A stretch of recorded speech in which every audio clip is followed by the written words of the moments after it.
Revenir.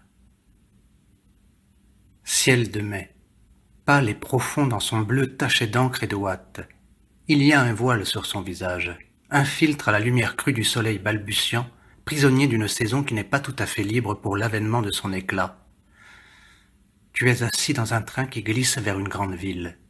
Le vert flamboyant des paysages défile comme un express végétal lancé à contresens, comme le déclin de la lumière à l'heure où le chien cherche le loup. Ni ce que tu laisses derrière toi, ni ce vers quoi tu t'avances n'est essentiel. Tu prends ton bagage au présent. Tu regardes le silence du dehors, que tu aimerais entendre même à forcer ton oreille contre le verre épais. Bientôt reclus entre deux souffles, interdit tout à fait devant la brise effarouchée, tu sombres en ce bruit sourd d'acier qui fauche les couleurs. Tu penses à toute chose, que tu poses sur la table déserte de l'esprit, comme pour préparer un dîner auquel tu ne serais pas convié. Tu ne penses à rien. C'est un état de grâce, si fragile, si inconstant.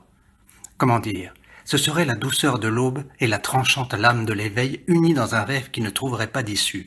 Une sérénité de gaz qu'un soupçon de vent pourrait découdre à l'instant même de sa si brève levée. Les arbres continuent de peindre leur abîme vert sur les vitres du regard et s'absorbent dans ton œil indéfini. Tu ne sais si ce sont des larmes ou des embruns de plénitude qui mouillent ainsi les sables de ton cœur. Se laisser aller, porté par les brumes et les lumières de l'éther indécis.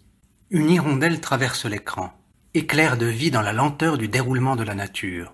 Un oiseau qui mange l'espace sans souci du temps, et qui viendrait heurter le fil de l'horizon comme on embrasse un ami retrouvé. Il te happe comme il est apparu, vite, bouleversant d'énergie, souverain dans le vide. Seul dans ce train parce que seul dans tous les trains du monde, tu cherches à agripper une pensée qui te ferait t'oublier, te méprendre sur la réalité, t'annoncer pour d'autres festivités aériennes. Aucun oiseau n'y fait, aucune herbe si verte soit-elle non plus. Tu voyages sans escale, les auberges sont fermées quelques points que tu donnes dans les portes. Alors tu prends un livre, échoué dans ce sac. Tu le tiens clos longtemps, tu le serres sans l'étouffer, tu le gardes précieusement au cas où tu aurais envie de t'embarquer pour un bouquet d'heures. Un poète. Tu lis en diagonale au hasard de l'effeuiller, sans attendre de ces pages quelconque secours à ton esprit fuyant. Il y a des souvenirs et des visages, des douleurs et des peintures abstraites à l'orée de la vaine lecture. Tout semble s'échapper, se confondre, s'éloigner puis revenir aussi promptement qu'un chat sur une balle. Tu restes pourtant si tranquille dans ton vêtement de silence, ce silence perpétuel qui chaque fois t'engage à de plus sombres replis, de plus absurdes aussi. Dehors, le soleil paraît malgré tout gagner du terrain dans la bataille livrée aux armées grisonnantes des nuages. Tu te rapproches. Que restera-t-il de ces parfums de vacances, de repos, d'inutile relégation du quotidien? Le livre est de nouveau sur ta cuisse, fermé. Ton sourire se force. Tu as rendu muet le poète et aveugle sa passion.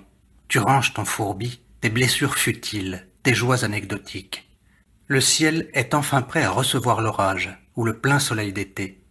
C'est un jour de l'existence venu brûler l'instant de sa mémoire, un jour vécu par un seul être et dispersé par plusieurs vies.